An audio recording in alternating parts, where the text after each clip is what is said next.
Video maulana yang kami hormati Pak Adena semua, Pak Ustadz Adena semua, dan PDI Bapak Menteri, Kepala SMP Negeri 2 Selanjang B.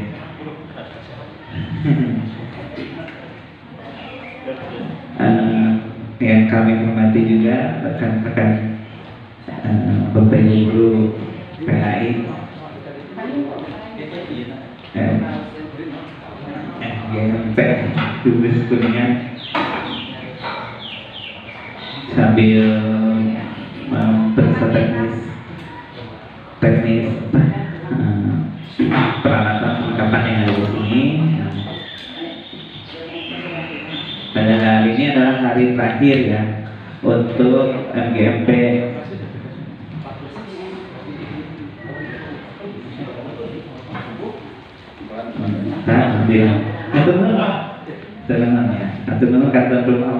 Terima kasih Ibu Risma yang telah bersedia ditempati oleh kami untuk berbagi ilmu ya tentang budaya positif. Budaya positif itu ciri khas kurikulum merdeka ya. Kami juga menerima, saya pribadi menerima di pendidikan guru penggerak, di sekolah penggerak ada budaya positif, tapi teorinya gampang, penerapannya susah. susah bisa.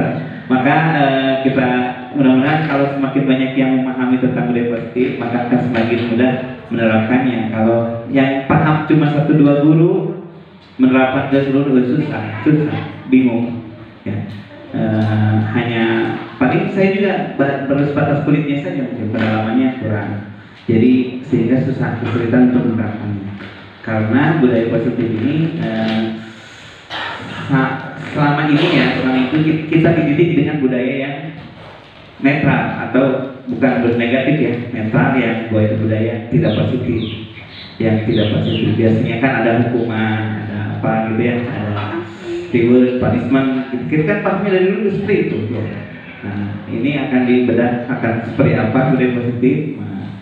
Maka langsung saja ke Pak narasumber, Pak Menteri.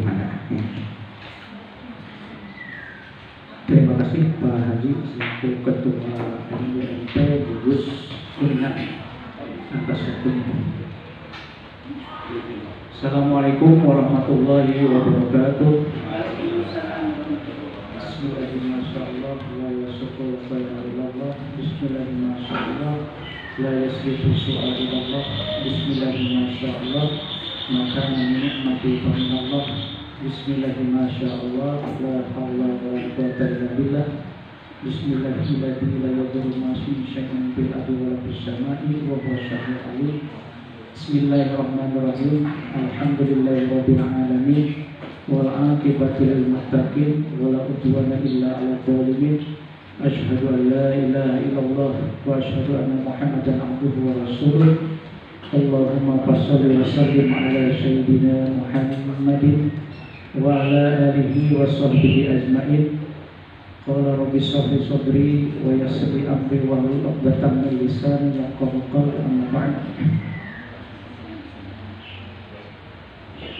Pertama dan yang paling utama marilah kita panjatkan syukur kehadirat Allah yang Maha Ghafur yang telah memberikan kesehatan, kenikmatan serta kekuatan kepada kita sehingga alhamdulillah di pagi hari yang berbahagia ini kita bisa bersilaturahim, bertatap muka dengan para guru hebat ya, guru hebat Gugus Kuningan, guru PAI hebat Gugus Kuningan yang pada kali ini dipukul diketuai oleh yang terhormat Pak Haji Pedi beserta para Arif.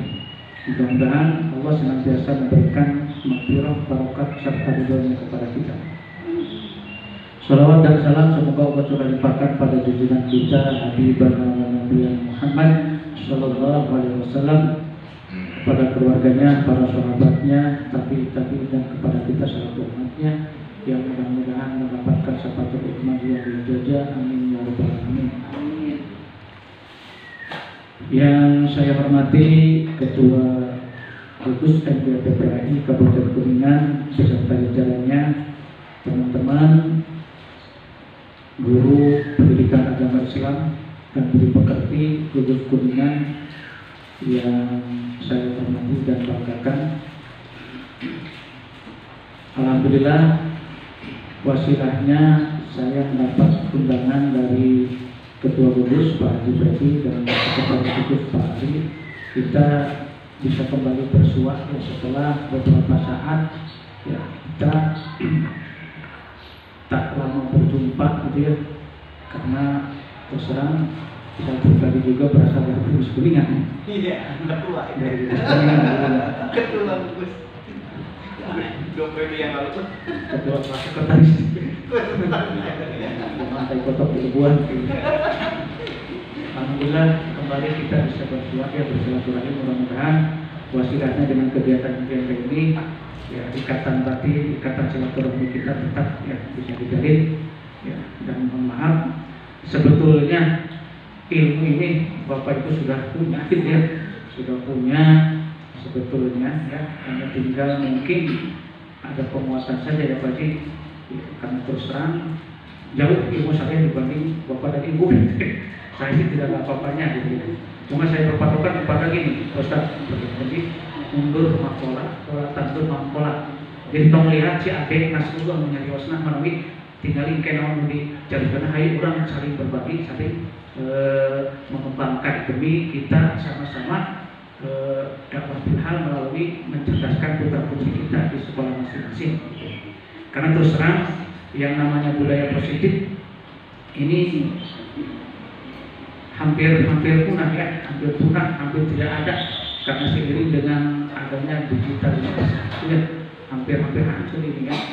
Sehingga tiada lagi murid-murid itu rasa takdim ke gurunya itu ya melebihi dari gurunya gitu ya.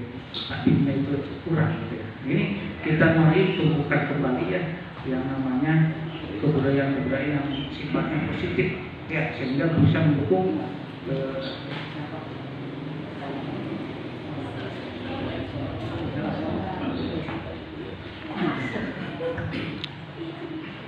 mantan bendahara ya Mas Bapak.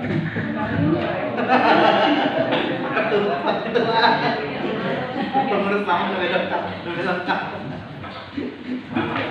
Nah, hal ini merupakan topik pembicaraan kita sesuai dengan amanah yang diberikan kepada saya oleh Ketua Gugus dan Sekretaris ya, bahwasanya pada kesempatan ini kita akan bukan mengupas ya tadi berbagi lah, mengupas mah perlu lebih speaker ya. Jadi berbagi tentang budaya positif ya di sekolah kita. Mudah-mudahan kita bisa mengembangkan.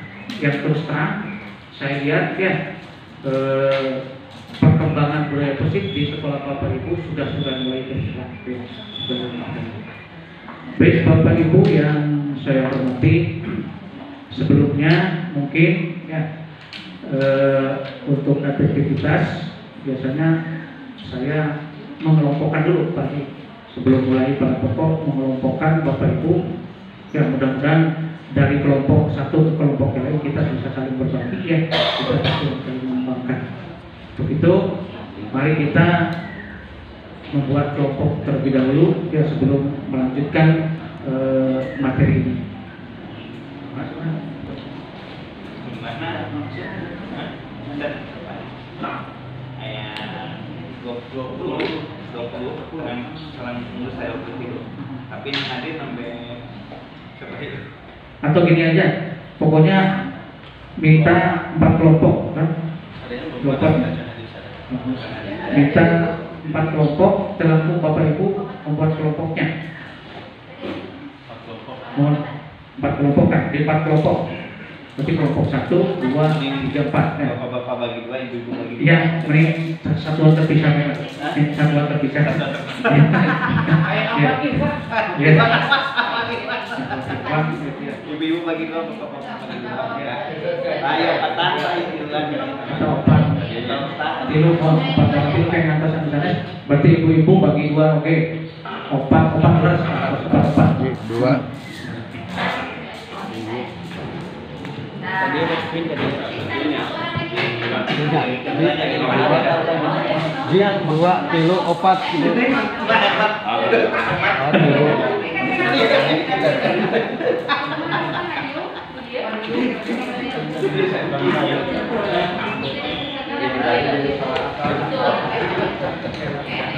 Dia mana? Dia.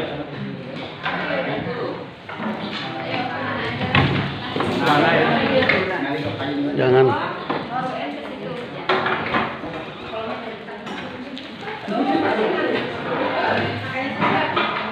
Yang muda aja Pak Ustad. Yang muda aja. Enggak, jangan. Saya lagi ini. Lagi ini saya mah.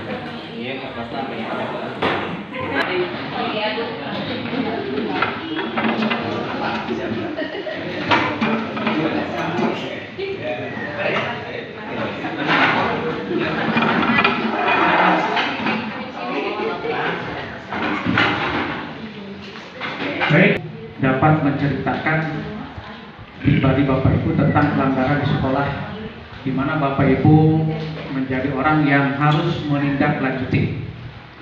Pemantiknya, nah ini yang pertama, apa yang terjadi pada saat itu di sekolah Bapak Ibu, apa yang terjadi. Kemudian yang pemantik kedua, apa yang Bapak Ibu katakan ketika Bapak Ibu mendapati peristiwa yang ditemukan, ya. Kemudian bagaimana reaksi murid atau guru yang melakukan pelanggaran tersebut. Kemudian setelah itu bagaimana perasaan Bapak Ibu, ya. Saya kira minta perwakilan per kelompok satu saja, tidak usah dicatat, ya. Saya kira bisa secara lisan saja, itu untuk mengefektifkan waktu. Silakan. Ini sudah terbentuk, kita beri nama ini kelompok 1, ya, kelompok 2, kelompok 3, kelompok 4. Silakan berpikir sejenak, ya. Ya. Kemudian apa yang Bapak katakan, Bapak Ibu katakan setelah menemukan peristiwa itu, kemudian reaksi guru yang lainnya atau murid terhadap pelanggaran yang terlaku, mau yang pelaku yang itu murid atau guru, ya. Itu dalam hal melanggar, kan, kemudian perasaan Bapak Ibu seperti apa?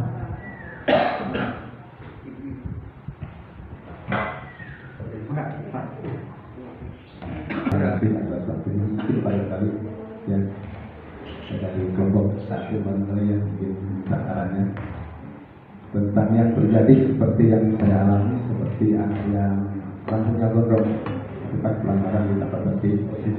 Kebetulan pada saya tegur, ya, kenapa kamu rambutnya gondrong? Nah, kan ada tahu tata tertibnya sepertinya, dan sudah diperingatkan berulang kali.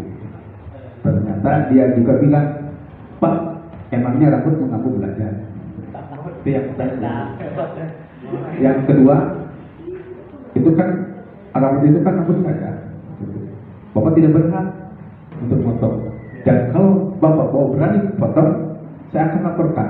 Nah, itu memang tidak boleh sih seorang guru memotong rambut, tidak boleh. Aturan seperti itu yang terjadi. Nah, kadang-kadang gini ya, seorang guru itu ingin memajukan siswanya disiplin, gitu ya. Tetapi kadang-kadang memang terbentur dengan aturan, sehingga kadang-kadang kalaupun kita memaksakan, kita yang bisa di perasaan gimana ya, gitu. Coba kali mungkinnya sedikit lah, sama aja. Di maju gimana? Mundurkan tata kerja sudah seperti itu barangkali yang pernah saya alami. Terima kasih atas waktunya. Assalamualaikum warahmatullahi wabarakatuh. Luar biasa, kasih slot untuk Pak Ustadudin, ya. Luar biasa, ya. Nah, beliau menemukan kasus, ya, siswa yang gondrong, yang murid yang gondrong. Ketika itu memang kita simak-rekaman, ya, apalagi seiring dengan boomingnya, ya, atau digalakannya untuk penegakan, ya, anti perundungan dan bullying, gitu, ya. Itu sudah, jangankan kita memotong rambut, kita berbicara tidak baik saja, ya, kepada murid itu sudah dikategorikan perundungan, gitu, ya. Kadang kita simak-rekaman, kita cari jalan keluar, nanti, ya, itu kadang seperti itu. Apalagi siswanya atau muridnya itu sekarang memang pemikirannya sudah jauh ya, sudah jauh, sudah tahu aturan gitu ya. Sampai tadi Aki dilaporkan kalau memang terjadi seperti itu. Gitu. Kalau ke ego kita masing-masing, ini murid saya, kalau ini nggak apa-apa gitu ya. Iya, tapi pilih kan gitu ya. Kalau murid saya, tapi kita terbentur aturan. Nah ini lebih baiknya bagaimana nanti kita lakukan ya. Kita lakukan. Makanya ada kata fikih seperti apa. Apalagi kalau nanti kita terbentur dengan pemikiran filosofi kiaja dewasa yang harus ngomong, katanya harus ngomong. Gitu ya. Terima kasih buat penting. Silakan kelompok kedua. Halo. Assalamualaikum warahmatullahi wabarakatuh. Berdasarkan pengalaman, memang betul yang namanya permasalahan itu pasti ada di setiap sekolah, baik yang di kota maupun yang di pelosok, mohon maaf. Namun demikian kita harus bisa mengantisipasi masalah tersebut terjadi di sekolah dan juga sama ya, terutama masalah ketika dan KBL yang saya temukan juga banyak sekali contoh ketika guru sedang mengajarkan materi, memberikan materi, terkadang ada siswa yang enak, asik main game itu. Namun demikian saya sebagai guru harus bisa mengantisipasi bagaimana caranya supaya nanti anak tidak main game lagi ketika dan pembelajaran berlangsung. Sehingga pada saat itu kalau kita anak sedang belajar lalu ada yang mendidik, saya ambil gadgetnya dan nanti ambilnya setelah pulang sekolah dengan memberikan bukan sanksi gitu, karena kalau sanksi kan tidak boleh tidak, tapi memberikan materi khusus yang minimal untuk menghafal surat-surat tadi, sehingga anak ketika sudah disuruh menghafal ayat-ayat itu, biasanya anak kalau yang anak yang semua ada rumahnya, biasanya anaknya merasa takut, sehingga ketika kita masuk lagi anak sudah siap untuk belajar kembali. Itu saja pengalaman yang bisa saya kasih tahu kepada saudara. Assalamualaikum warahmatullahi wabarakatuh. Ya, luar biasa untuk Pak Ustadz Ibin, luar biasa sekali. Ya, memang di sekolah diperbolehkan ini, Ustaz, diperbolehkan bawa HP. Diperbolehkan.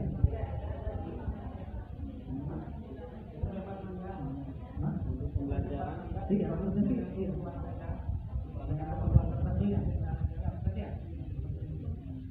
Ini memang kan surat perhatian ya, ketika guru sedang menerangkan, ya, sedang memberikan atau menerangkan dalamnya, ya. Kenapa? Karena ada sisi lain, ya. Tapi ini saya kira ada budaya yang bagus ini yang bisa dikembangkan. Ketika mendapati murid seperti itu, diajak untuk, ya, ini hal ini ya, luar biasa betul dikembangkan.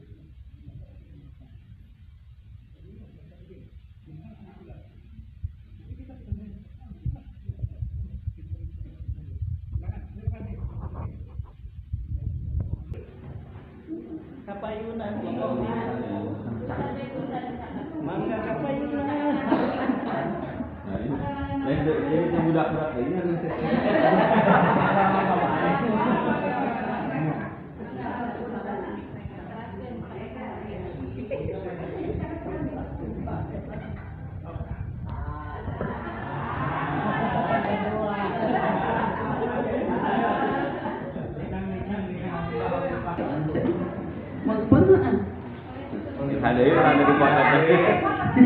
Bismillahirrahmanirrahim. Assalamualaikum warahmatullahi wabarakatuh. Kami dari kelompok 3 akan memberikan satu permasalahan dan mudah-mudahan bisa ada solusi. Ketika kita menghadapi siswa atau peserta didik di sekolah, banyak sekali hal-hal yang kita hadapi. Di antaranya adalah kalau kita rujukannya kepada materi pembelajaran pendidikan agama Islam, yaitu pemahaman siswa terhadap bagaimana menghafal, ya, bagaimana menghafal materi-materi yang kita ajukan. Itu yang pertama, kalau hubungannya dengan materi pelajaran kita. Kemudian yang kedua, kalau kita berkaca di lingkungan sekolah, berada di outdoor dari mata pelajaran, kita menghadapi permasalahan yang luar biasa banyak. Yang pertama adalah kurangnya siswa terhadap kegiatan yang ada di sekolah, dengan bagaimana siswa itu bolos, dengan bagaimana siswa itu keluar tanpa diketahui. Contoh salah satunya kalau kita mau melihat kegiatan keagamaan ataupun kegiatan hal yang lainnya, berarti di situ respon siswa terhadap kegiatan tersebut berkurang. Itu kan keinginan kita budaya positif dengan tidak ada hukuman, dengan tidak ada sanksi, pengen seperti itu. Namun sulit sekali sebenarnya kita untuk menerapkan budaya positif, atau mungkin saja belum terbiasa gitu kan ya. Kemudian baru tidak satu gitu atau satu saja. Oh satu sekarang coba tuh. Baik, mungkin itu ya yang terjadi ketika kita hadapi, baik itu dalam pembelajaran yang kita ampuh ataupun di luar sana. Terima kasih atas jawabannya. Mohon solusi dan permasalahan yang dihadapi oleh kami. Ya, terima kasih Bu Ustazah. Ya, luar biasa sekali. Berikan aplaus dong. Ya, beliau mendapati permasalahan pada muridnya itu yang sulit, ya, yang sulit sekali dalam memberi pemahamannya terhadap hafalan. Kemudian juga di samping itu ketika ada tambahan kegiatan, ya, muridnya itu sangat susah sekali. Memang itu masalah yang bukan di SMP saja, semua. Mungkin ini karena zaman atau bagaimana gitu ya. Gitu. Kalau zaman atau bagaimana, nanti harus perlu kita cari solusinya. Kalau zaman dulu, ya zaman dulu kita ada kita gampang saja urus itu kan. Ya besoknya itu dipoyan itu, besoknya itu format atau bagaimana, ketika kita melakukan atau mengikuti kegiatan. Tapi ya itu kembali kita kepada aturan seperti ini. Nanti jalan terbaiknya seperti apa? Nanti kita kaitkan dengan filosofi ya dari antara harus seperti apa, gitu ya. Sebetulnya kita itu ingin mengeluarkan yang terbaik untuk yang kepada murid. Kadang-kadang kok disalah sebenarnya saya orang tua, bahkan oleh aturan begitu ya. Karena kurang prosedur juga bagaimana. Nanti kita berbagi ya. Satu lagi lah kelompok ya bagi ya.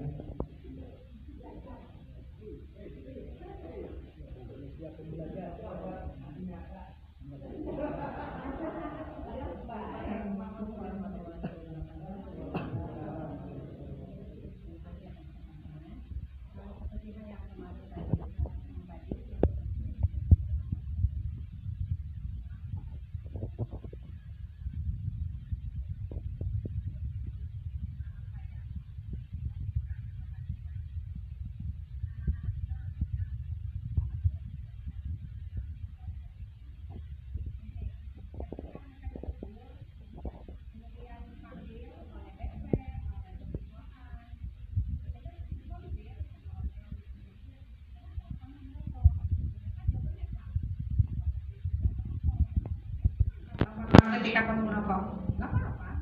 Malah saya suka dikasih merokok. Nah, itu yang paling ketika semuanya.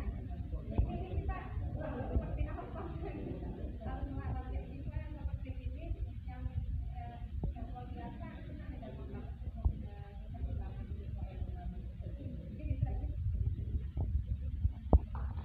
luar biasa Bu Kedik ini ya mengangkat permasalahan tentang rokok ya yang sangat biasa sekarang memang murid-murid kita ya banyak gitu ya yang bosan rokok gitu ya.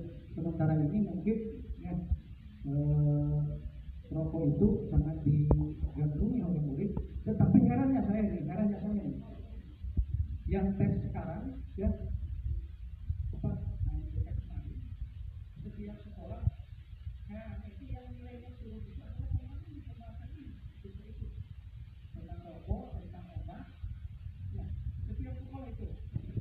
Heran tidak di dalam pendidikan turunnya ini bukan sana.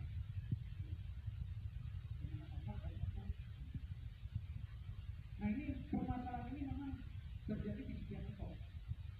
Kadang-kadang begini, ya yang saya tapi merokok gitu ya. Jadi saya bilang ya kembali kepada kita. Salah satu kebutuhan hidup sama di orang tua. Karena kalau kita di sekolah, ya melarang dalam usia SMP itu sudah merokok, orang tua mendukung. Terus yang kita hanya itu kadang-kadang sambil merokok, kalau sambil merokok kan gitu kan. Ya, karena begitu. Akhirnya kenapa? Suka ada feedback dari tapi ada temannya habis bangun kampung, dia ngomong, kamu ingin merokok dari guru-guru, nah itu malah jadi benar itu ya. Jadi mau meluruskan, jadi nggak bisa kan gitu. Jadi kan fokus ya, itu banget merokok kan gitu. Nah, ini harus seperti apa ya, makanya dibutuhkan ini adalah budaya positif. Alhamdulillah ya, waktu itu sekalian tadi sudah berbagi ya cerita teman-teman di sekolah masing-masing. Mungkin sama dalam perasaan ya, perasaan yang kayaknya jangan kedua. Kenapa dia karena aturan kita yang membatasi. Makanya bisa dibilang di situ namanya budaya positif. Tadi yang sudah ada satu ya, dengan apa? Boleh kita dengan mengatakannya kehafalan surat-surat pendek ya, atau dengan misalkan menghafal rarapan gitu ya, itu boleh diarahkan seperti itu salah satunya. Betul. Baik, terima kasih Bapak Ibu sekalian. Baik, kita lanjutkan. Nah ini selanjutnya Bapak Ibu, setelah kita tadi berbagi cerita ya dan sementara kita itu dulu ya, ingat dulu. Baik, kita sekarang dalam diri kita ya, sebagai guru ya, bagaimana saya dapat menciptakan lingkungan belajar yang positif bagi peserta didik ya, refleksi pengalaman tadi. Apa hubungan menciptakan lingkungan belajar yang positif dengan pembelajaran yang berpihak pada murid? Jadi dari rangkuman tadi 4 peristiwa yang Bapak Ibu suguhkan tadi, nah timbul satu pertanyaan ya, kumaha nih kaitannya lingkungan positif dengan pembelajaran yang berpihak pada murid, sementara kita menemukan murid-murid yang seperti tadi gitu ya. Mari kita sama-sama ya berbagi nanti di sesi selanjutnya. Kita sampaikan dulu ya skenario untuk pertemuan hari ini ya. Pertemuan hari ini tadi pendahuluan ya, saya kira cukup ya 20 menit ya. Kemudian nanti insya Allah akan saya berikan gambaran ya, bagi gambaran yang Bapak Ibu temukan permasalahan tadi seperti apa, harus sesuai dengan kiat Dewantara tadi terus pemikirannya. Kemudian nanti setelah itu ya 30 menit ya, 60 menit nanti Bapak Ibu makanya dikelompokkan akan berdiskusi di PMM bawahnya di PMM terutama topik disiplin positif. Nanti akan dibagi, akan berbeda ya tiap topik per kelompoknya. Kemudian nanti akan kita presentasikan, kemudian dikuatkan lagi dan kesimpulan. Insya Allah selesai sampai jam 15.00 insya Allah ya. Ayah makan siang gratis ya, ayah makan siang gratis. Alhamdulillah makan siang gratis. Mudah-mudahan tidak ada maksud apapun gitu. Tapi pasti identik dia Pak. Pasti identik. Baik, tadi skenario yang sekarang kita itu kan kesepakatan kelas. Nah ini juga Bapak Ibu merupakan salah satu budaya positif kita di kelas ya. Budaya positif kita di kelas, biasakan Bapak Ibu setiap pertemuan ya adakan kesepakatan kelas yang nanti mengarah kepada keyakinan kelas. Ya, keyakinan kelas ini beda dengan aturan ya, aturan kelas ya. Kenapa? Karena itu kalau aturan mah datangnya dari kita, kalau ini kan datangnya dari murid kita. Tapi di dia mah karena Bapak Ibu guru geus ditangkut kayak ya. Kesepakatan kelasnya seperti ini ya. Mari kita Itu sepakat ya, anggap saja sepakat ya, kesepakatan kelas kita kali ini, gitu ya. Nanti di sekolah masing-masing diserahkan kepada murid-murid kita. Boleh nanti murid-murid silakan kesepakatan kelasnya pakai gambar, pakai kertas gitu, post-it ya, gambar, anu gergar dilarang untuk gitu ya, gitu. Anu nempel HP dilarang ini, capek silang itu boleh, itu ya, untuk kesepakatan kelas di sekolah masing-masing. Dan nanti suruh ditempelkan post-it itu di kertas panel atau di manila. Dan sementara mah di kelas kita ini seperti ini, gitu ya. Setuju ya? Boleh makan? Boleh ditambahkan boleh makan gitu ya. Gitu. Baik. Nah, pada akhir sesi nanti Bapak Ibu ya akan memahami tentang ini, akan memahami tentang 5 pemahaman yang kita bagikan pada kesempatan konsep dasar disiplin umum, disiplin positif, ya kebutuhan dasar manusia, keyakinan kelas, 5 posisi kontrol, dan segitiga restitusi. Jadi segitiga restitusi adalah jalan terbaik ketika kita tadi model Pak Ustadz Ibin menemukan permasalahan tadi, rambut gondrong ya, rambut gondrong, Pak Ustadz Ibin tadi budak mengalantur ketika kita sedang mentransferkan ilmu ya, kemudian Ustadzah Ice yang tadi sangat susah sekali umumnya itu untuk mengikuti kegiatan, dan Bu Ustadzah Haji Nur ya tentang apa tadi? Rokok bisa dengan segitiga restitusi yang terbaik itu jalannya nanti ya. Kumaha? Insya Allah. Ya, duanya tercentang. Dua. Itu. Insya Allah. Tapi cenderung saya apa?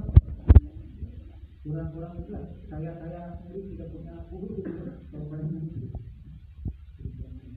Baik, kita lanjutkan Bapak Ibu. Ampunkan ya, kita berbagi saja nih terkait tentang filosofi pendidikan Indonesia menurut Ki Hajar Dewantara. Secara garis besar ya terbagi ke dalam 3 dimensi ya. Ada asas pendidikan, ada dasar pendidikan, ada kodrat alam dan kodrat Tuhan. Ini sebetulnya sudah ya Bapak mengetahuinya mungkin ya di pemikiran. Seperti pada asas pendidikan menurut Ki Hajar Dewantara bahwa yang namanya pendidikan dan pengajaran merupakan usaha persiapan dan persediaan untuk segala kepentingan hidup manusia, baik dalam hidup masyarakat maupun hidup berbudaya dalam arti yang luas-luasnya. Ya, asasnya seperti itu, sehingga kita harus senantiasa memperjuangkan kepada murid itu supaya mereka itu jadi kader, gitu ya, kader penerus dalam hal mengembangkan pendidikan yang terdidik, gitu ya, yang terdidik. Dan mungkin kalau kitanya dalam mentransferkannya betul-betul tidak mungkin terjadi yang 4 tadi, gitu ya. Yang 4 tadi ini menurut pemikiran Ki Hajar Dewantara. Dalam hati saya iya, kalau muridnya zaman dulu zaman kita kesana, ya. Bapak Ibu juga mesti merasakan ya adanya guru kita di sekolah itu betul-betul bukan takut segan ya. Jangankan percakapan, ketika mendengar teropasnya aja suara sepatunya sudah serem ya. Zaman dulu Pak. Tiada murid yang ketika ngobrol melihat. Itu betul-betul pendidikan zaman dulu. Semuanya lu. Ini bisa menurut hati pribadi saya mah ajaran Ki Hajar Dewantara kalau zaman dulu. Tapi mudah-mudahan sekarang juga ya dengan dasar pendidikan yang tinggi yang menuntun anak sesuai dengan kodratnya. Dengan dasar ini zaman sekarang pun mudah-mudahan bisa. Pokoknya kita caranya dengan menuntun murid-murid tersebut. Ya, cara menuntunnya seperti apa? Ya kan dengan apa? Kata orang tua mah seperti main layang-layang. Main layang menuntunnya. Jangan terlalu diturun, sudah 14 langsung tarik ya. Juga jangan terlalu ditarik. Seperti itu menuntunnya. Ngomong kalau bahasa Jawa jangan ngomong. Ya. Kenapa? Karena kita sebagai tamunya murid-murid kita. Ya, sebenarnya murid-murid kita. Sehingga apa? Akan muncul yang namanya kemerdekaan dalam belajar. Kemerdekaan dalam belajar. Tapi tetap harus oleh guru-guru kita yang namanya kemerdekaan belajar paham bagaimana saya saja. Nah itu nah ini perlunya kita menuntut dengan dasar ini. Insya Allah di zaman sekarang juga kita bisa melaksanakan penelitian yang dulu. Kenapa? Karena akan terbukti, akan muncul, akan terlihat apa kodrat alam dan kodrat zamannya murid kita. Kodrat alam berarti kodrat yang dibawa murid kita itu akan terlihat. Makanya kemarin sudah dibelajarkan masalah diferensiasi ya, pembelajaran diferensiasi yang diawali dengan apa? Dengan ada asesmen untuk mengetahui kebutuhan dan kesanggupan belajar dari murid kan. Nah itu gunanya untuk supaya apa? Supaya kita bisa mengetahui kodrat alamnya dari seorang murid di akhir. Sehingga murid tidak bisa dipaksakan dalam belajar. Sehingga kita berikan itu kodrat ya, yang dan tidak mungkin kita mengajarkan tempo dulu di zaman sekarang. Sesuai dengan zaman. Mudah-mudahan Bapak Ibu tidak ya. Baik, sampai sini. Saya kira ada apa yang perlu didiskusikan. Sampai di sini untuk filosofi KHD. Silakan Bu.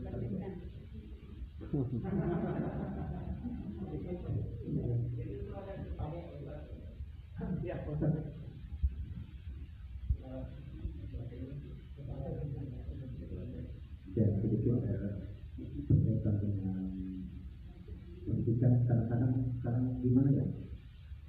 Sekarang lagi-laginya viral apa? Kadang itu sebenarnya dosa pandai.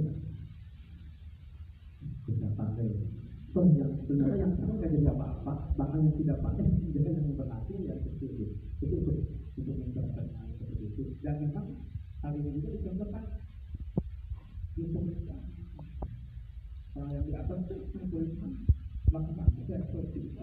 Jadi permasalahannya di mana kita untuk membuat motivasi anak itu tidak kembali lagi ke yang belajar bahwa pendidikan itu memang tidak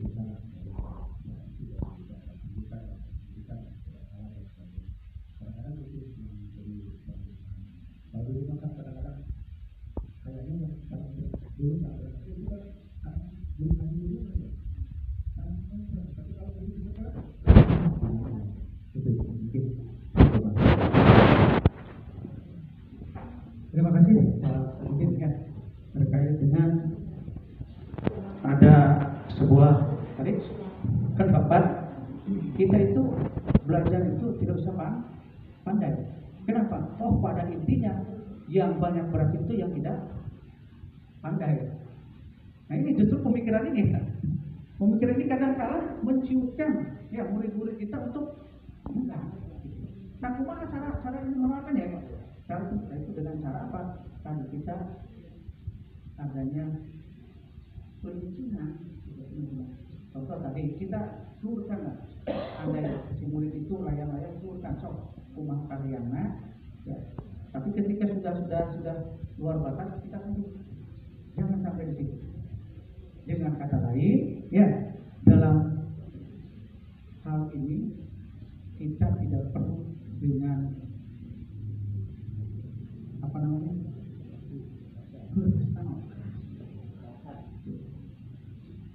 jadi kita itu dengan hati supaya apa? Supaya betul-betul anak itu betul-betul sedang muncul. Apalagi tadi salah satu tahu kenapa kok keberhasilan mengajar itu guru ngaji? Iya guru ngaji. Betul-betul itu tanpa ada betul-betul ada di sini. Dan memang secara fisiologis itu ternyata itu. Mungkin kembali kepada kita lagi. Kenapa anak tadi itu belum muncul seperti itu? Mungkin dari kita ini gitu. Dari kita, dari keikhlasan kita. Jadi kalau saya tanya, kalau saya terus terang nih, mana terang, masih tip antara ikhlas dan tidak itu kalau ngajar dia. Cing, Bapak Ibu bagaimana? Ketika mentransferkan ilmu betul-betul tidak. Nah ini betul-betul tidak. Oh iya, saya tuh jangan terus menyalahkan murid. Cing, kitanya sudah betul-betul maka dari itu kita tuntut anak layaknya anak kita. Seperti apa anak kita? So, kalau kita pada anak sendiri dimarahin di apa dengan hati tidak? Nah, kamu nanya mau nyarekan atau menjelaskan kamu murid supaya seperti itu. Nah, ya Pak. Supaya apa tadi tidak muncul? Ya, nanti seperti itu deh. Ya. Ya. Bismillahirrahmanirrahim. Analog pribadi saya begini Pak, kalau saya masuk terlebih dahulu mengasesmen karena ini di sekolah saya ada anak yang maladjustment karena ekonomi, yang maladjustment karena perpisahan orang tua. Itu efeknya sangat drastis Pak. Makanya di dalam pembelajaran saya pribadi di dalam menegakkan kedisiplinan, saya menggunakan senjata pribadi seperti itu. Artinya begini, kalau anak itu taruh seperti anak itu tenang, kenapa tenang? Lapar Pak, bisa nggak beli dari KSU atau dari ini makanya kelas. Terus kalau seandainya ada instruksi, saya pribadi ngambil dari hubul watan minal iman, tak kepada aturan sekolah sebagian daripada iman. Taruh ada kegiatan Jumatan. Kegiatan Jumatan anak itu tidak masuk dengan berbagai macam alasan. Saya pribadi menggunakan senjata sebagai guru, punishmentnya dengan nilai. Saya potong 20 poin. Pak bisa kembali, bisa diulang. Kalau 2 kali tidak kembali bisa, bagaimana? Ibadah duha bisa. Kalau saya di sekolah, itu pun karena mohon maaf, karena pribadi saya itu asalnya dari seorang tukang kayu, jadi mengajar agama, jadi mungkin impossible sekali gitu ya. Jadi mohon maaf kalau saya itu kurang hampir berbeda dengan yang lain.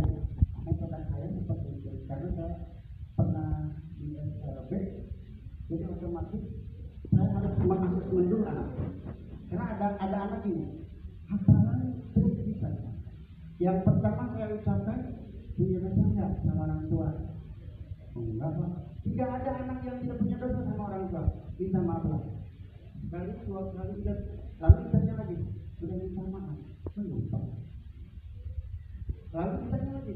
Sampai 3 kali, udah 3 kali. Tidak Pak. Tapi belum bisa. Ini paling usia. Lalu saya mencoba dengan menggunakan pembelajaran anak yang betul-betul pandai, coba ajarkan Arab ini ke anak ini. Karena ada kalanya dia segan dengan guru, tapi dia tidak segan dengan temannya. Karena saya di desa, di kelurahan, ada orang tua ingin belajar, tapi kalau belajar pribadi dia nggak bisa, tapi kalau temannya bisa. Dan mungkin itu adalah salah satu saya dari seorang tukang kayu menjadi mengajar agama, metodenya mungkin mengambil dari teori itu. Makanya kecerdasan ya menurut saya orang yang pintar itu ada 5, ada 4. Ada kecerdasan kognitif, kecerdasan psikomotorik, kecerdasan simpatik, dan kecerdasan emosional. Kita hanya memandang kecerdasan kognitif, kecerdasan yang lainnya itu ya diabaikan. Ya, makanya sebetulnya kalau dipikir-pikir anak itu pandai, hanya kecerdasannya yang beda. Maka saya memposisikan di anak saya ini bukan guru, tapi saya sebagai partner. Karena kalau dibandingkan saya dengan anak, beda anak. Karena saya mau mempelajari agama, tapi kalau saya ditanya sama bahasa ini, tidak bisa. Saya ditanya dengan yang lainnya, tidak ke bahasa Cina saya nggak bisa. Jadi kalau sebetulnya antara kita dengan anak, pandai anak mah boleh mata pelajaran, kita mah hanya mempelajari satu mata pelajaran. Jadi makanya saya memposisikan sebagai partner, bukan menjadi seorang guru.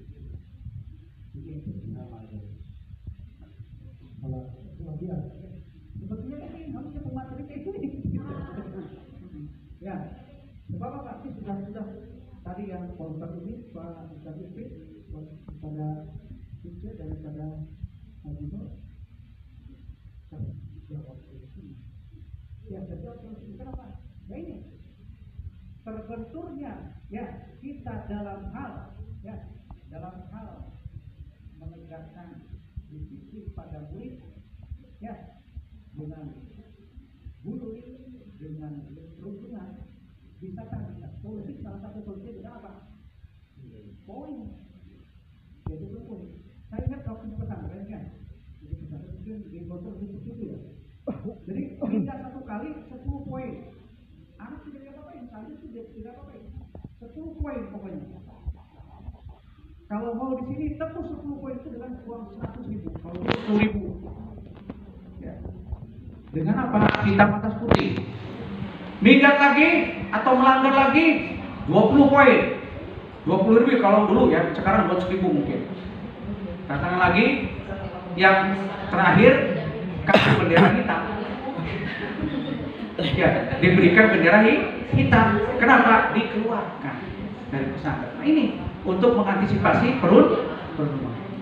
Halo? Hai. Halo? Hai. Sepertinya ada komunikasi atau tidak ada komunikasi? Sepertinya ada acara di atas acara ya? Sedang. Hah? Beliau sedang berdiskusi, Pak. Bagaimana setelah ini akan dipresentasikan hasil diskusinya ya?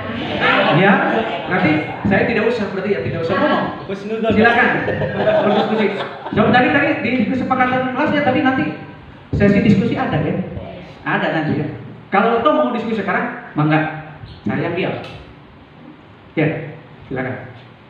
Sok, mangga. Saya diam. Kata saya tadi apa? Tutur makul. Ulang ya adik ingatkan dia. So, kita sharing berbagi di sini. Mangga kalau ini silakan.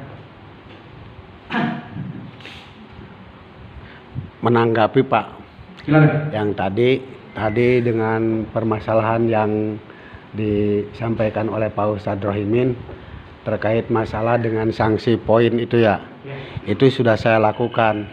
Namun ternyata seperti itu juga anak tuh tidak ada perhatian, sehingga dari situ untuk memberikan cara perhatian dengan poin tidak begitu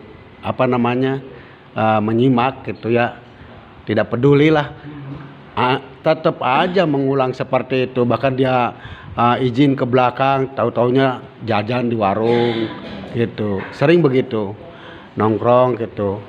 Nah akhirnya saya tuh gimana inisiatif untuk diambil menindaklanjuti dengan poin sudah tidak peduli lagi dengan pengurangan skor nilai itu. Anak itu seperti halnya sering terjadi keterlambatan anak dan lain sebagainya, itu juga merupakan hal yang melanggar sekolah gitu, di sekolah gitu ya Pak. Nah dari situ juga anak sering juga keluar belum waktunya pulang sudah loncat pagar dan lain sebagainya. Itu juga permasalahan yang harus diselesaikan gitu. Nah salah satu di antaranya saya seringnya suka juga melakukan pemanggilan terhadap anak tersebut, berapa orang gitu anak tuh hadir di sana, kemudian dipanggil ke kantor, kemudian dimotivasi, diberikan saran dan kadang-kadang suatu waktu ada semacam jemur berapa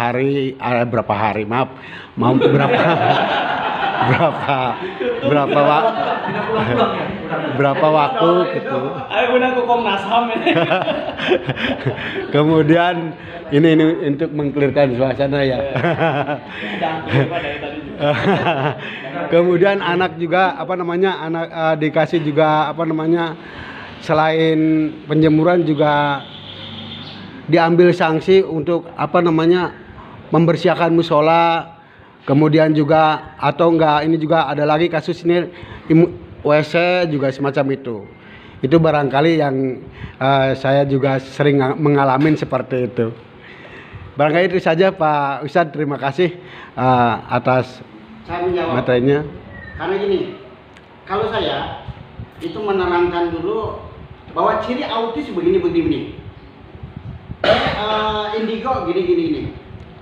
Ciri yang hiperaktif begitu. Lalu ada lagi yang Jadi dengan ciri-ciri seperti itu, memang walaupun itu sebetulnya gini, SLB ditakuti gitu. Padahal mah bukan menakut sebetulnya. Saya ingin mengenalkan SLB, ciri SLB itu seperti itu. Jadi supaya, tapi anak itu takut. Saya masih disebut SLB gitu. Kait dengan secara, jadi apa yang diceritakan itu diterangkan dulu. Ciri autis itu begini-begini. Jadi hiperaktif itu begini. Jadi disgrafia seperti itu. Ya, mungkin itu tambahan aja. Bagus. Coba kan mungkin segala daya dan upaya sudah kita lakukan untuk itu.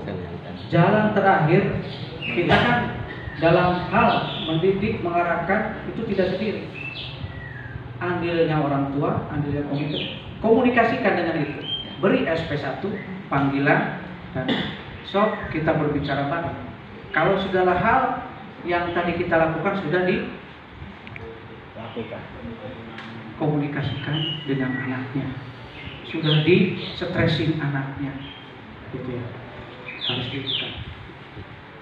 Mohon mempan Pak, di sini tuh tidak akan mempan untuk, saya kira murid-murid di era sekarang. Mungkin di sekolah Pak Iman ya, masih di sekolah Pak Kiai beda. Baik, nah itu ya sekilas saja ya, sekilas untuk kasus ya, kasus di sekolah masing-masing. Baik, saya kira kita lanjut saja dulu ya. Ya, kita lanjut saja dulu. Ya, kita lanjut saja dulu.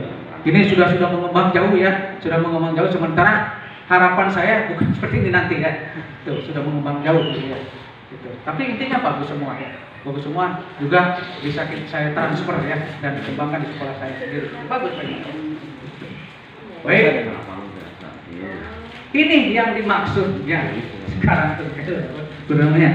Ini yang dimaksud ekosistem positif menurut Ki Hajar Dewa Tanah ini adalah dapat memperbaiki kondisi ya tanah dalam memelihara padi ya, memberi pupuk dan air. Itu kita itu diandaikan seorang petani. Jadi yang bisa memperbaiki kondisi tanah itu. Ya, perbandingannya seperti itu. Ini dasar-dasar yang sebetulnya di lingkup sekolah ya, kalau kita ingin membudayakan nilai-nilai positif. Ya. Jadi seorang pendidik itu adalah seorang petani yang menanam padi. Nah, peristiwa-peristiwa yang tadi, kejadian-kejadian yang tadi itu diibaratkan padi-padi tempur. Nah, bagaimana caranya kita ini? Nah, kita cari cara untuk memperbaiki kondisi tanahnya harus gitu. Memberi pupuknya, pemacaran tadi dengan cara menutup, ya, membasmi ulat-ulatnya, tadi virus-virusnya. Bagaimana caranya? Tadi orang tua misalkan itu virus itu yang mendukung untuk anaknya merokok, virus itu bagaimana cara membasminya? So, tadi dikomunikasikan dengan surat panggilan, so itu seperti itu. Ya, baik. Nah, penerapannya bagaimana dalam pembelajaran? Baru ke sini sebetulnya ya. Tadi Bapak Ibu sudah jauh ya, baru ke sini. Itu. Menciptakan pembelajaran yang berorientasi pada anak. Ya, pembelajaran yang berorientasi pada anak. Jadi tidak anak itu tidak terlebih dahulu dibawa ke hal-hal yang sifatnya ngawang-ngawang. Ya, orientasi anak, kebutuhan anak di sekolah kita. Ya, kebutuhan anak di sekolah kita itu akan berbeda di sekolah masing-masing itu. Akan berbeda. SMP 1, SMP 2 sampai ke akan berbeda. Makanya tadi betul Pak Iman menyampaikan asesmen awal itu jauh lebih penting di kegiatan prak ya, kegiatan prak. Mungkin Bapak Ibu sudah belajar ya tentang pembelajaran berdiferensiasi kemarin. Apakah sudah diterapkan hal seperti itu sehingga terciptanya kondusivitas pembelajaran yang sesuai dengan kebutuhan dan kesanggupan murid-murid kita. Kemudian mengidentifikasi potensi anak dan memerdekakan belajar sesuai dengan potensi masing-masing. Kesanggupan belajar. Kita cari kesanggupan belajar anak. Anak sanggupnya bari gogoleran, silahkan. Sanggupnya tentang materi ini, silahkan. Nanti dengan kita ada garis target yang harus dicapai, gitu ya. Harus dicapai oleh anak dalam pembelajaran ini apa. Kita akan mengarah ke arah itu. Tadi dengan inventarisasi kesanggupan di asesmen awal itu. Kemudian menciptakan pembelajaran yang melibatkan aspek pengetahuan, sikap dan keterampilan. Tadi ada tambahan empati, ya. Sebab empati murid-murid kita terkikis sekarang, ya. Sangat terkikis dengan adanya ini rasa empati itu. Apakah dari diri kitanya atau memang lingkungan dari anak atau si murid-murid kita itu? Sehingga munculkan nilai-nilai kemanusiaan dalam pembelajaran kita itu.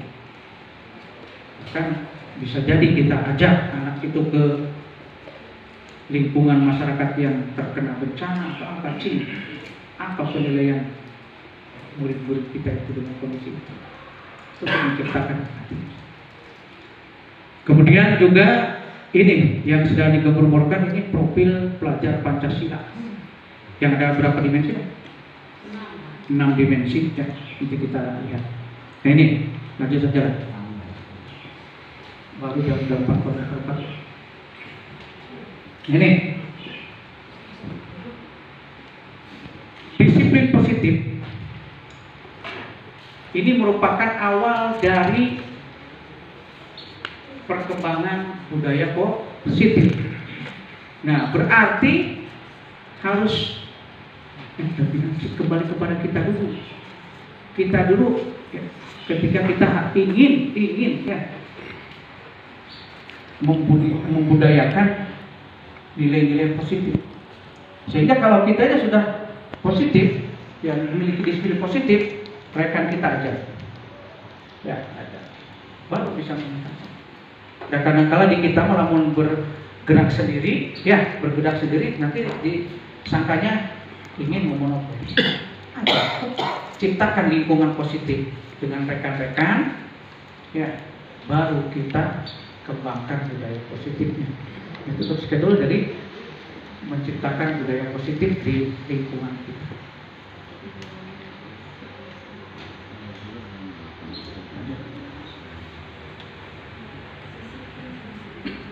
Apa sih yang namanya budaya positif? Cik. Mungkin Bapak Ibu sering mendengar kata disiplin, betul? Kata disiplin. Cing, apa disiplin itu?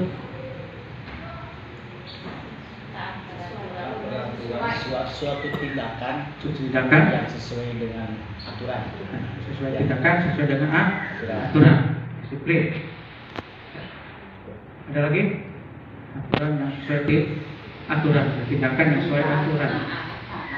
Atau aturan disesuaikan dengan tindakan atau tindakan sesuaikan dengan aturan. Tindakan kita sesuaikan dengan aturan. Menepati. Mentaati aturan. Ini kita lihat. Patuh Sesuai aturan berarti kan. Ya, patuh. Disiplinnya patuh. Betul tadi. Tindakan sesuai aturan berarti patuh. Itu intinya. Nah, tadi untuk budaya positif bisa kita ciptakan, kita harus taat dan patuh dulu di diri kita itu terhadap tadi apa yang sedang berlaku aturannya di situ. Yang tentu kita menyesuaikan dengan Al-Quran dan Sunnah yang kita pegang. Apalagi yang namanya disiplin positif itu biasanya ya dipercaya di sekolah itu datangnya dari kita ya sebagai guru agama. Biasanya sok ditaruh teh guru agama heula. Ya betul. Betul. Multi talent Pak. Multi talent ya. Ya, rumah ini jadi kaitannya ke sana. Wong namanya pendidikan agama Islam dan budi pekerti. Dan budi pekerti. Ya kemarin ada yang nanya, Pak, itu kalau di kita PAI, namun di sekolah-sekolah yang nonis, kata saya tuh pendidikan agama dan Budi Santoso gitu ya. Nah itu kira-kira seperti itu ya. Jadi patuh dulu kita, konsep disiplin itu patuh dulu, sehingga kita bisa berbuat disiplin positif. Nah, kaidahnya itu untuk disiplin positif itu adalah untuk memampukan peserta didik ya, dan untuk memahami, mengontrol perilaku peserta didik. Subhanallah sekali sekarang murid-murid kita ya dalam hal perilaku, itu dalam hal perilaku.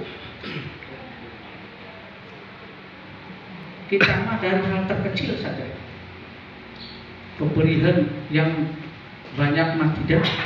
Hal terkecil contohnya apa? Salaman aja sudah mulai terkikis. Salaman. Hanya beberapa sekolah saya pernah menemukan ya, di gerbang anak jarang salaman. Jadi itu yang itu saja. Apa? Untuk mengontrol itu, mengontrol perilaku. Dan murid paham ini teh adalah nilai-nilai positif yang harus dikembangkan. Kemudian aku salah makan saya, hai baik itu kan, good morning. Padahal mau kita kembangkan assalamualaikum untuk mengontrol sejauh mana pengetahuan mereka dalam hal. Nah, itu. Sehingga dari sana muncul kesadaran dan tanggung jawab bahwa saya ini adalah seorang muslim, bahwa kita ketika ketemu sesama harus begini, kita kontrol. Menjadi tanggung jawab. Kalau sudah menjadi tanggung jawab, sepertinya rugi kalau tidak ucapkan saya ketemu dengan teman saya tidak seperti itu.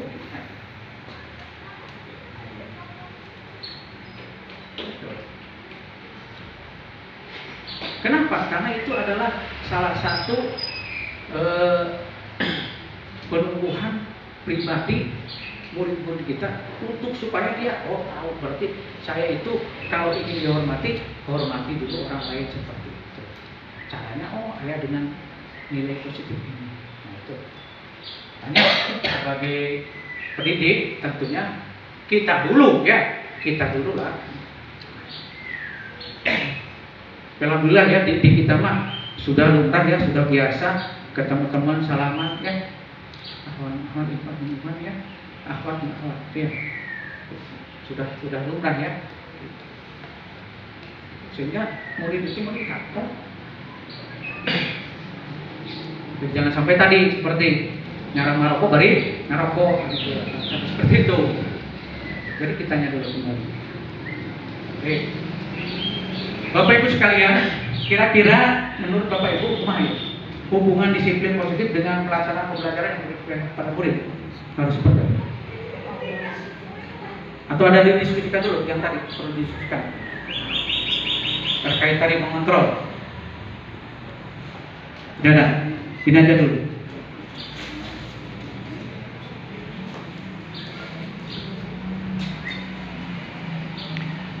Sepertinya yaitu berawal dari tetap kontrak awal belajar itu mungkin untuk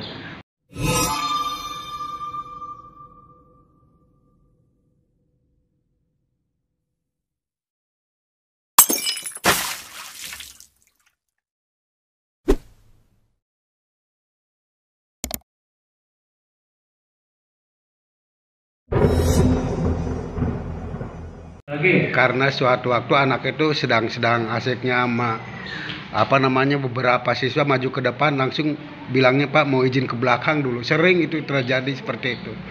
Itu. Jadi tapi dia ke luar ya. Harusnya ke belakang. Belakang. Iya kan? Aneh. Maka tadi dibudayakan dalam redaksi begitu ya. Izin ke WC kan gitu. Harusnya kan gitu. Atau izin ke belakang. Saya heran izin ke belakang malah keluar. Aneh kan? Harus ke belakang. Kalau ada anak yang saya coba bilang begini kepada anak, jangan kamu alfa.